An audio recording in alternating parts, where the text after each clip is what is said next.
Olá, Marcos e Maria, tudo bom com vocês? Caraca, não sei mais gravar vídeo. Oi, pessoal, hoje eu vim gravar meu testemunho, um pouquinho do que aconteceu aí nos últimos anos na minha vida, né? Faz um tempo já que eu queria gravar esse vídeo, mas eu tô ensaiando. Porque é muito fácil você começar algo, mas você recomeçar é um pouquinho mais complicado.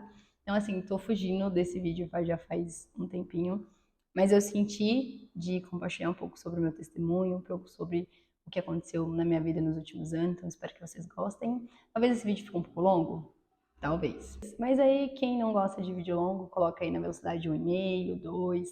Começando um pouquinho do começo, eu sou de Pernambuco, vim para Franca, minha cidade atualmente onde eu moro, faz uns 15 anos ou um pouco mais. Minha infância foi tranquila, nada assim, teoricamente que eu lembre que fuja um pouco do normal. Já minha adolescência foi um pouco conturbada, né? Acho que é adolescentes. Tem titica de galinha na cabeça. Curtia muito com os amigos, não sei, não pensava muito no futuro, né? Não pensava no meu dia de amanhã, não pensava que hoje ia chegar. Não, fui muito inconsequente, muito irresponsável. Fumava, bebia, ficava muito louca, então só queria saber de curtir, de farra. Não pensava muito em casar, em ter filho. Na verdade, eu não pensava no futuro, né? Eu só pensava naquele momento e curtir, sair com os amigos.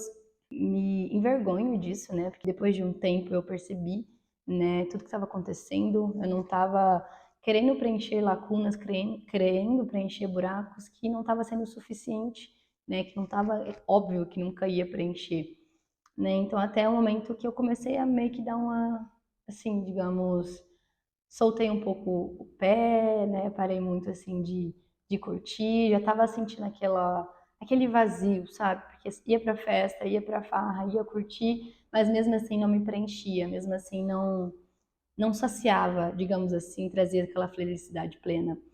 Foi quando eu conheci o pai da minha filha, né? A gente começou a se conhecer, conversar, tal. Ele me chamou para ir para um encontro de jovens, chamei JC, é Encontro de Jovens com Cristo, né? A Igreja Católica que faz aqui de Franca. Então, assim, foi um momento muito decisivo, assim, um momento muito único, porque eu vi um amor, eu vi um cuidado, eu senti o amor de Deus de uma forma que eu nunca tinha sentido antes. Esse encontro foi muito importante para mim, eu tive essa revelação, eu tive esse encontro com Deus muito profundo.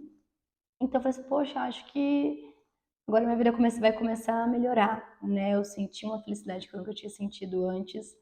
Então eu comecei a pensar em casar, comecei a pensar em ter filhos, comecei a pensar em construir família, sair um pouco da vida louca, né, que eu estava vivendo.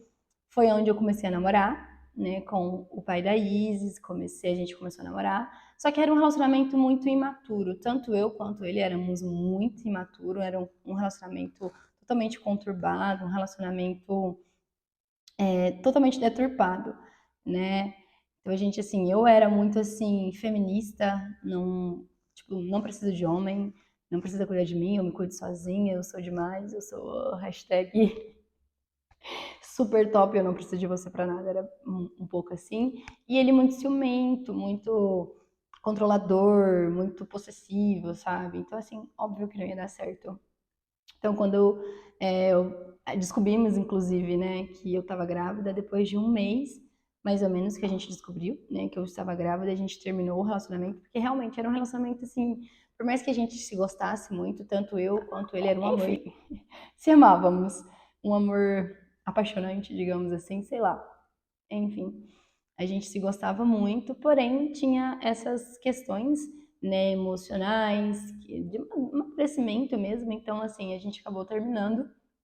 Eu não tinha maturidade para ter um relacionamento, para quem dirá ter um filho. Então, assim, a minha cabeça ficou em mil pedaços. Eu fiquei muito, muito mal, muito depressiva, sabe? Eu só pensava em coisas ruins, só pensava, nossa, acabei com a minha vida, que eu tô fazendo, o que as escolhas que eu fiz, agora que eu pensei, né, que eu ia consertar, digamos assim, né, eu vou engravidar, o que é isso? Eu fiquei muito mal, porque agora eu tava grávida, não podia mais sair por aí, curtindo, quebrando tudo, né, zoando com todo mundo.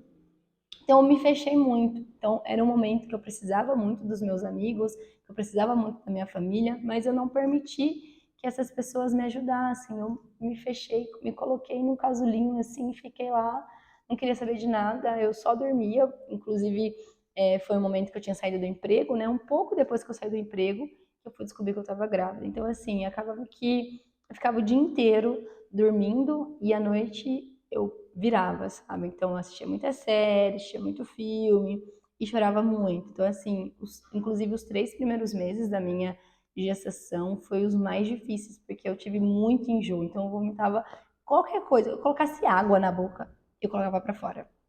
Então foi muito difícil. Eu tava com o emocional lá embaixo, totalmente abatida, sofrendo também por conta do término, né? Que eu gostava muito dele. Mas os hormônios, quem é grávida, quem já teve filhos, vai me entender. Gente, é mil e uma coisas que passam na cabeça. Os sentimentos, eles oscilam muito. Você tá chorando, de repente você tá rindo, aí você chora, aí você fica triste, aí você fica feliz. Enfim, você não entende. E principalmente eu não entendia nada do que estava acontecendo comigo. Até que eu comecei a me isolar. Eu comecei a me isolar, minha vida para mim não fazia mais sentido. Eu pensava que se eu morresse ia ser melhor. Então, comecei a ser irresponsável de novo, né? Então, minha mãe até brigava comigo porque eu andava muito de moto, né? Andava com uma amiga minha. Ela falava, você tá andando de moto pra cima e pra baixo. Só que, cara, de verdade, eu não me importava, sabe? Eu não me importava com a minha vida, não me importava com a vida do meu bebê. Porque naquele momento, o meu bebê, eu rejeitei muito a Isis, né? Eu já pedi muito perdão a Deus, já pedi muito perdão a ela. Mas naquele momento eu não queria saber de nada, sabe? Queria saber que aquilo tudo acabasse. Eu queria muito que aquilo tudo acabasse. E eu, lembrando aqui agora, me veio um pouco do sentimento, sabe? Um sentimento de solidão, um sentimento de tristeza, uma escuridão muito profunda. E eu não conseguia entender, né? Eu falava assim, poxa, agora que eu comecei a ir na igreja, agora que eu comecei a orar, agora que eu comecei a ler a Bíblia, eu tinha comprado uma Bíblia, né? Eu comecei a ler em casa sozinha, eu via muita pregação no YouTube, né? Foi na época que a Maju Trindade, ela se converteu, então eu vi um testemunho dela, assistia muito pregação da Priscila, né? Então, assim, eu via aquilo e falava assim, nossa, esse povo tem algo diferente, esse povo tem algo, uma alegria diferente, eu quero isso para minha vida. Então, foi nesse momento, né, foi mais ou menos nesse período que eu descobri que eu estava grávida. Eu falei assim, poxa, agora que eu estava indo, agora que a minha vida estava começando a andar, estava começando a se ajeitar, vem essa bomba, né?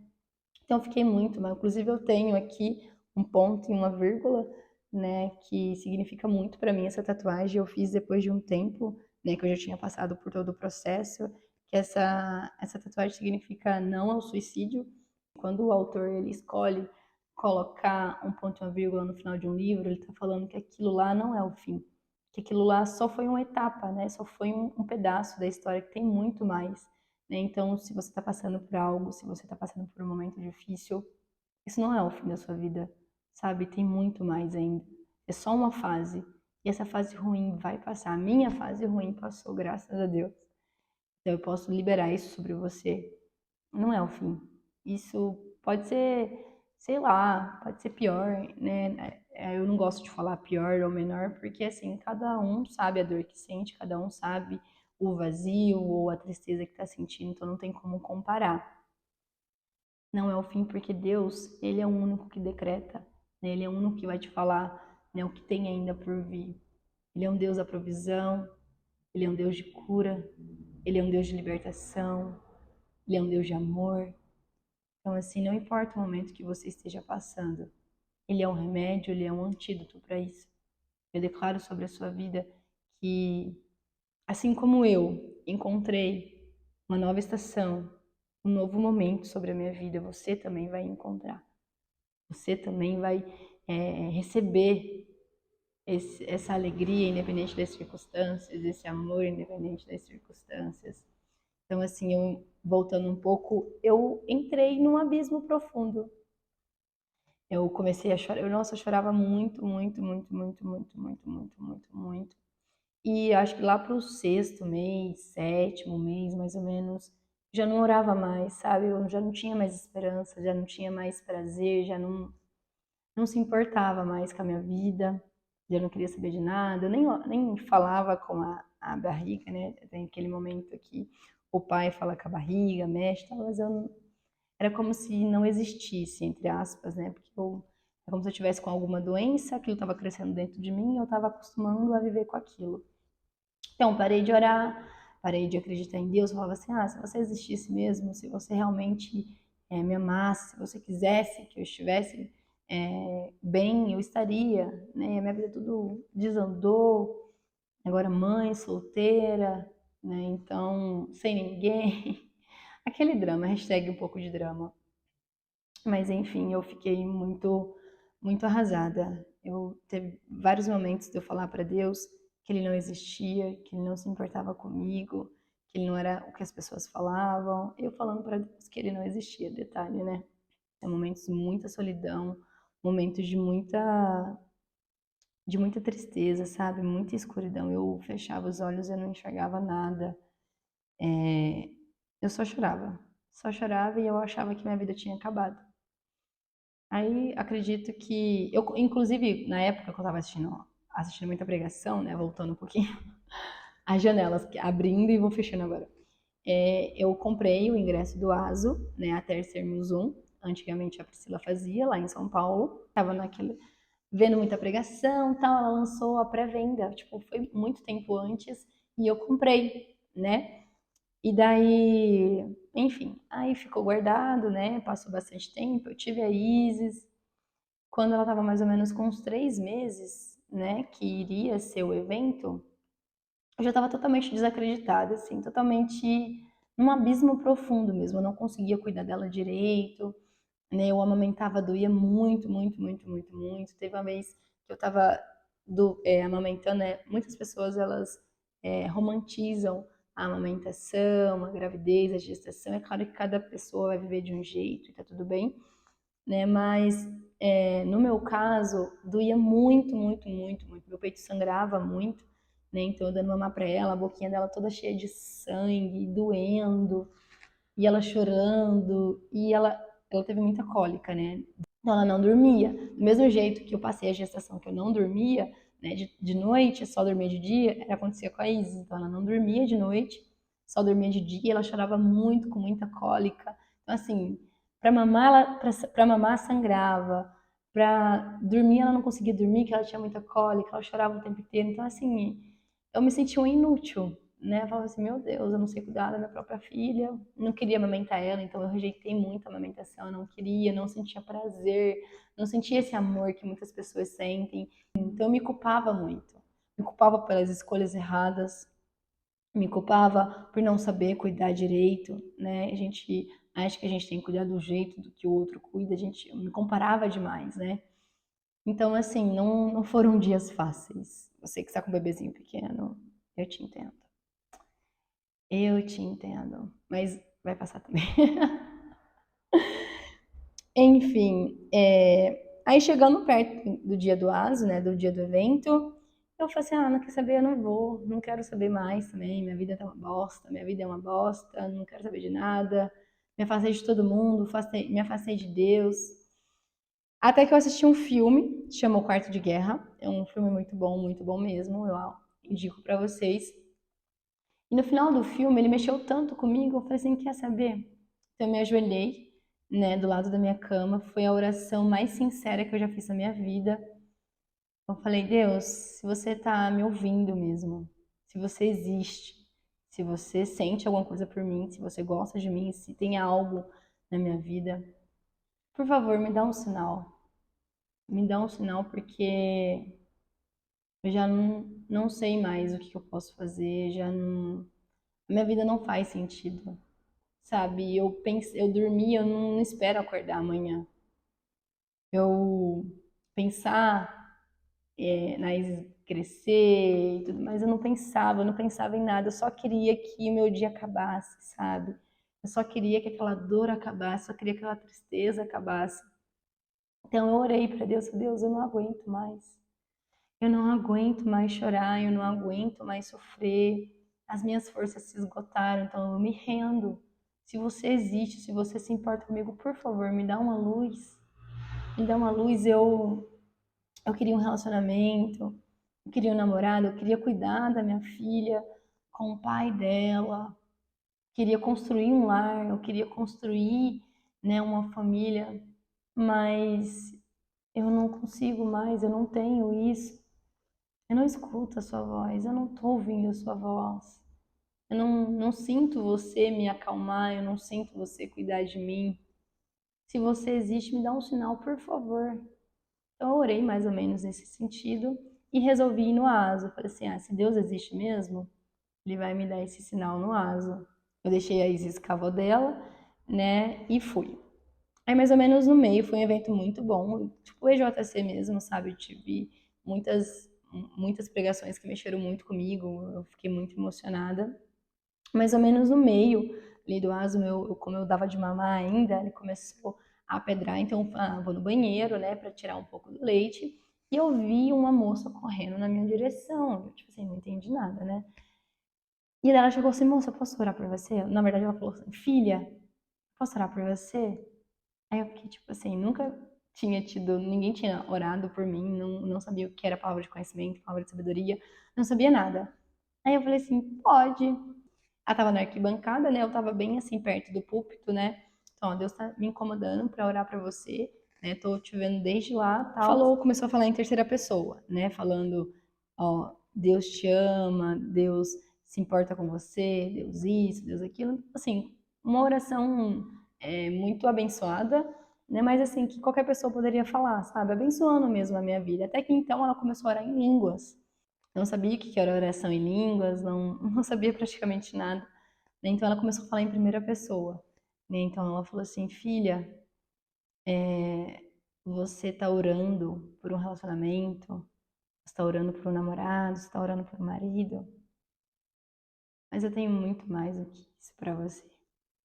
Gente, nisso eu comecei a chorar muito, muito, muito, porque foi muito específico, sabe, o que eu tinha orado semanas antes, né? Você tá reclamando, você tá falando que você não tá ouvindo a minha voz. É porque naquele momento eu só queria que você descansasse. Queria que você desfrutasse. Você estava em meus braços. Eu estava te carregando no colo. Eu só queria que você desfrutasse da minha presença. Gente, mas eu chorei. Os fanhos começou a sair assim, aquele catarro. Ai, mas eu chorava muito, porque eu não sei explicar, eu não sei, mas eu tinha certeza absoluta que ela era Jesus. Mesmo que naquela época eu não era convertida, né? Não entendia muito bem. Mesmo naquela época eu tinha certeza absoluta que era Jesus. Hoje eu entendo, né? Era uma convicção no meu espírito. Sabe, ela me deu um abraço, mas um abraço muito profundo. E cada vírgula, cada ponto da minha oração ela respondeu. Sabe, ela foi muito específico. Tudo que eu tinha pedido em oração, Deus me revelou nessa oração dessa moça. Então, assim, eu chorei muito. Naquele momento eu fui batizada com um amor, com a presença, sabe, um amor, uma esperança. Era como se ela tivesse pegado uma esperança num potinho e me entregado, assim. Porque os meus olhos, a partir daquele momento, a partir daquela oração, era de pura esperança. Eu pensei, poxa, ele se importa comigo? Alguém que nunca olhou para ele, alguém que nunca, pelo contrário, até minutos atrás, até tempos atrás, estava falando que ele não existia, estava assim, pouco se importando com ele. E aquele evento estava lotado de gente, estava lotado de gente. E eu falei assim, poxa, ele se importou comigo. Ele se importou com a minha filha, ele se importou com a minha vida. Então eu me senti muito amada, muito querida. Muito, muito, muito, muito, muito, muito. Ele me encontrou de uma forma que eu não esperava, né? Eu pedi uma oração, uma luz no fim do túnel, mas eu não imaginava que ia ser tão específico, sabe? Tão nítido o amor dele, o cuidado dele. Então, assim, depois daquele evento, inclusive no evento teve eu acredito que foi o pastor Felipe Parente, né? Que ele é do bola também. Eu falei, olha, acho que né, lá em Franca tem bola também, vou dar uma procurada, vou procurar saber. Então, quando eu fui, né, aqui em Franca, eu procurei o bola, né, a bola de neve, E eu comecei a ir. No dia que eu pisei lá, foi uma atmosfera diferente. É isso aqui que eu quero. Eu quero um encontro com Cristo todo dia, sabe? Toda vez que eu pisar na igreja, eu quero sentir esse amor, eu quero sentir essa presença. Porque a esperança que estava no meu olhar, sabe? Era como se ele tivesse mudado a lente dos meus olhos. Eu estava começando a enxergar além, sabe? Eu não enxergava mais uma solidão, uma tristeza. As minhas circunstâncias, elas não tinham mudado. Estava tudo do mesmo jeito, mas meu olhar tinha mudado. Cristo tinha aparecido para mim, Cristo tinha mostrado o real valor, né, de ser um discípulo, um servo e principalmente um filho. Então eu fui para a igreja, comecei a ir, e Deus no começo, gente, ele me mimava demais. Minha mãe zoa que eu mesmo me mimo, né? Então toda pregação ele falava comigo, parecia que o pastor tinha, sabe, tinha escutado as minhas orações com Deus no secreto.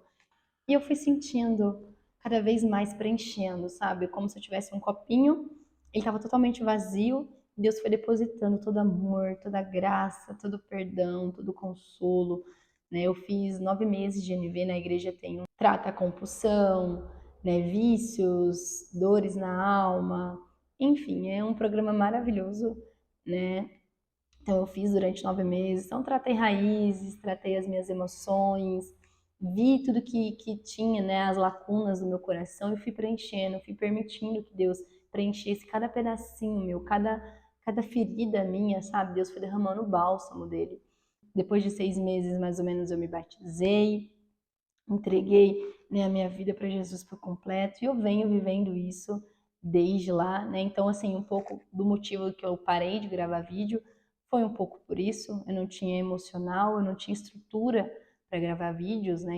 Foram momentos doloridos, mas que Deus usou tudo isso para a honra e glória dele. Minha maturidade, minha identidade foi totalmente restaurada, né? Eu posso fazer um vídeo também só sobre identidade, que é um pouco mais complexo. Mas foi isso, gente. Espero que vocês tenham gostado do vídeo, né? Se vocês quiserem compartilhar com as amigas, né? Com os amigos, é importante, né? Às vezes você conhece alguém que está passando por uma dificuldade, que está passando por uma coisa difícil. E eu, quando no começo da minha conversão, eu assistia muito vídeo de testemunho, porque eu falava assim, caraca, Deus fez na vida daquela pessoa, Ele pode fazer na minha, né? Então, assim, que isso sirva como inspiração, né? Não importa o que você esteja passando, não importa a dor, Deus, Ele faz infinitamente mais do que pensamos, do que imaginamos. Hoje eu cuido da Isis na igreja, né? Então ela deu os primeiros passinhos dela na célula. E é lindo, sabe? O amor que ela tem por Jesus, ela gosta muito de dançar. É lindo o que Deus fez na minha vida, é lindo o que Deus faz até hoje. Comigo eu vejo o cuidado dele, sabe? Comigo, com ela. Eu me sinto realmente mimada por Deus, eu me sinto muito acolhida por Deus. E eu ver ela, sabe, crescendo na presença de Deus, eu ver ela totalmente assim, ela é muito esperta, eu sou muito babona. Eu sou muito babona, vocês estão percebendo, foi só tocar no nome dela, mas ela é minha joia hoje, sabe? Deus tirou todo o peso, toda a culpa que eu tinha por não ter dado a devida importância, toda tristeza. Hoje eu vivo o triplo de alegria, sabe? Tem muitos momentos que eu chego em casa, às vezes cansada do trabalho, às vezes com algumas questões, porque as batalhas elas não diminuem, né? Mas a gente consegue enxergar tudo com muito mais amor, muito mais esperança. Em alguns momentos eu chego em casa, ela olha pra mim e fala assim: "Mãe, você é a melhor mãe do mundo." Aquele sorriso banguelo, gente. Às vezes eu me arrumo pra ir pra igreja, ela fala assim: "Mãe, você tá muito linda. Você tá muito linda, mãe." Aí teve um dia que eu tava de vestido, ela me ama de vestido. Ela falou assim: "Mãe, vai me buscar na escola assim?" Eu falei assim: "Por quê, filha? Você tá muito linda." Tipo assim, ela querendo me mostrar pros amigos dela, sabe? Então, assim, quando eu olho pra ela, quando eu vejo o amor, sabe? Em muitos e muitos momentos eu olho pra ela e eu começo a chorar. Porque eu sinto um amor que é incomparável, sabe? É um amor que não dá pra explicar. E eu fui muito ministrada nisso, sabe? Muitas vezes eu olhando pra ela, eu não conseguindo explicar, não conseguindo conter as lágrimas do amor que eu sinto por ela. Deus ministrava meu coração. É assim que eu olho pra você. Não importa o que você faça, não importa o que você fez, não importa a malcriação que você tenha falado pra mim. Eu te amo assim, exatamente como você é, exatamente como eu te criei, exatamente como eu sonhei com você. Então é assim que Deus olha pra você. Não importa em que momento você esteja, não importa o que você tenha feito, Deus ele te ama como um bebezinho, sabe? Como uma joia rara. Você é a joia rara dele. Então que você se sinta amado, acolhido, que caso você esteja passando por um momento difícil, eu quero deixar aqui nesse vídeo que não é o seu fim, tá? É só uma fase, vai passar. Você declara paz, declara amor sobre a vida de outra pessoa, sabe? Falar um pouco a esperança que eu recebi, eu consigo entregar para você. Então é um pouco sobre isso. Tomara que esse vídeo não tenha ficado muito longo. Mas é isso, um beijo, gente. Tchau, tchau.